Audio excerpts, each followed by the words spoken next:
Champion trophy 2025 সালের যে হওয়ার ছিল পাকিস্তানের মাটিতে, এবং পাকিস্তান পিসিবি এইবার হোস্ট করার কথা ছিল, কিন্তু আইসিসিকে প্রবলেম জানিয়েছে বিসিসিআই ভারতের, এবং পিসিবি, আইসিসি এবং বিসিসিআইয়ের মধ্যে একটি দুর্দান্ত লড়াই চলছে।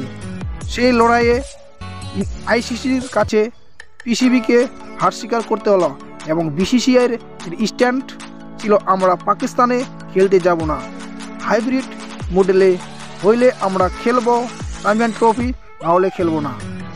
আর পাকিস্তান বলেছিল আমরা পাকিস্তানের মাটিতেই চ্যাম্পিয়ন ট্রফি করাবো, 2025 সালের চ্যাম্পিয়ন ট্রফি। ভারত না আসলে ওনার জায়গায় শ্রীলঙ্কাকে ঢুকাবো, কিন্তু আমরা হাইব্রিড মডেল মানে নেব না। পাকিস্তানের যে পিসিবির প্রেসিডেন্ট বলেছিলেন, কিন্তু পাকিস্তানের পিসিবির প্রেসিডেন্টের কথা থাকলো না, এবং হার স্বীকার করতে হলো।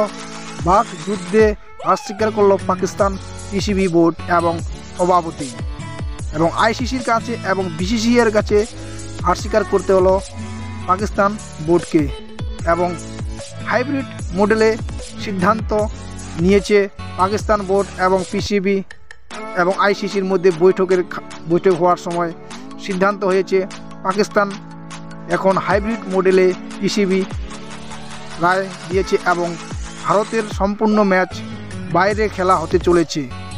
এখন শ্রীলঙ্কায় হবে কি দুবাই হবে সেটি সিদ্ধান্ত করেনি পিসিবি এখন শিডিউল করবে পাকিস্তানের এবং ভারতের সম্পূর্ণ ম্যাচ কোন জায়গায় করাবে।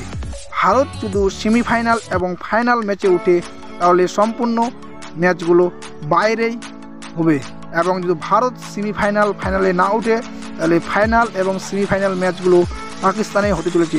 সেইভাবে শিডিউল হিসাবে 2025 সাল চ্যাম্পিয়ন ট্রফির শিডিউল হতে চলেছে। কিছুদিন পরেই সে শিডিউল বার হবে, এবং পাকিস্তান যে কথা বলেছিলেন বিসিসিআইকে, আমরা পাকিস্তানের বোর্ড থেকে হাইব্রিড মডেল মেনে নেব না, কিন্তু পরে পাকিস্তানকে মানতে বাধ্য হলো ভারতের কাছে হার স্বীকার করতে, ভারতের যে সেক্রেটারি জয়শাহর কাছে, এবং ভারতের যে স্ট্যান্ড সরকার ছিল যে পাকিস্তানে ভারতীয় ক্রিকেটার খেলতে যাবে না, এবং যে ওনাদের প্রবলেম রয়েছে যে সীমানার এবং জঙ্গি হামলার কারণে ভারতের সুরক্ষার কারণে খেলোয়াড়কে সুরক্ষা রাখার কারণে ভারতের বোর্ড পাকিস্তানের মাটিতে ভারতের খেলোয়াড়কে পাঠাবে না।